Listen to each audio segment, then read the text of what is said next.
Rolls Royce दुनिया भर में अपनी लग्जरी कारों के लिए मशहूर रहा है। इस कंपनी की स्थापना सन 1904 में चार्ल्स और हेनरी रॉयल्स ने की थी।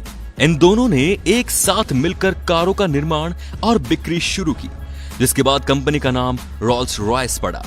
सन 1920 में दुनिया के नक्शे पर ब्रिटेन का परचम बुलंद था और साथ ही ब्रिटेन की सबसे मशहूर कार निर्माता कंपनी रोल्स रॉयस का भी खासा रुतबा हुआ करता था। लेकिन एक भारतीय राजा की शान में गुस्ताखी उस वक्त की दुनिया की सबसे बड़ी कार कंपनी को भारी पड़ी, जिसके बदले में इस कंपनी की न केवल किरकिरी हुई बल्कि उन्हें लिखित में माफी भी मांगनी पड़ी। ये वक्त था सन 1920 का, जब इंग्लैंड की सड़कों पर अलवर के महाराजा जयसिंह प्रभाकर घूम रहे थे। बदन पर अंग्रेजी लिबास था और रंगत भारतीय की। ऐसे ही घूमते हुए उनकी नजर रोल्स रॉयस के शोरूम पर पड़ी।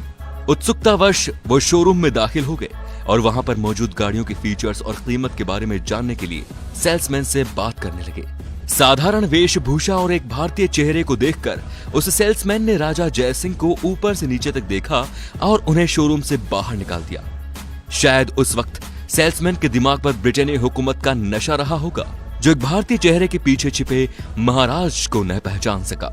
शोरूम से बाहर निकलने के बाद जयसिंह सीधे होटल पहुंचे और अपने नौकरों को कहा कि रोल्स रॉयस के शोरूम को तत्काल इस बात की सूचना दी जाए कि अलवर के महाराजा जयसिंह शोरूम पर आ रहे हैं। महाराजा के आगमन की खबर शोरूम तक पहुंचते ही वहां पर अफरा तफरी मच गई और तत्काल आओ भगत के लिए रेड कार्पेट बिछा दिया गया।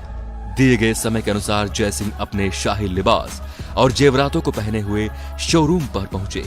बेशक उनकी मुलाकात उस सेल्समैन से भी हुई थी, लेकिन उन्होंने बस शोरूम में मौजूद कारों के बारे में पूछताछ की। उस वक्त शोरूम में केवल 6 कारें मौजूद थी। जयसिंह ने सभी 6 कारें तत्काल खरीद ली और उनकी कीमत नकद और जेवरात में चुकाई। जयसिंह ने कारों की कीमत के साथ साथ उनकी डिलीवरी चार्जेस का भी बखूबी भुगतान किया। कारों को खरीदने के बाद महाराजा जयसिंह वापस अपने वतन लौट चुके थे। रोल्स रॉयस की सभी 6 कारें भी कुछ दिनों बाद भारत पहुंची और उन्हें महाराज के महल में लाया गया। उस दौर में रोल्स रॉयस की कारें शाही शान की पहचान हुआ करती थी, लेकिन जयसिंह के जहन में अभी भी अपनी बेइज्जती का घाव ताजा था। उन्होंने उन सभी कारों को शहर का कचरा साफ करने के लिए म्युनिसिपैलिटीज के हवाले कर दिया और हर रोज ये कारें शहर का कचरा उठाने लगी। जब रोल्स रॉयस की कारों के आगे और पीछे झाड़ू बांधकर शहर की सड़कों पर उतारा गया तो यह खबर किसी जंगल में लगी आग की तरह फैल गई। बेशक इसमें वक्त लगा होगा, लेकिन इसकी तपिश ब्रिटेन तक भी पहुंची। रोल्स रॉयस की कारें, जिनकी छवि उस वक्त की सबसे शाही कारों में से थी, उससे भारत में एक राजा शहर की सड़कें साफ करवा रहा था। इस खबर से रोल्स रॉयस की छवि भी धूमिल हो गई और बाजार में भी उसे तगड़ा झटका लगा। साख के साथ शेयर भी गिर चुके थे, जिसके बाद कंपनी ने राजा जयसिंह को एक पत्र लिखकर उनके सेल्समैन द्वारा किए गए बर्ताव के लिए माफी मांगी और उन्हें 6 और रोल्स रॉयस कारें मुफ्त में देने की बात कही।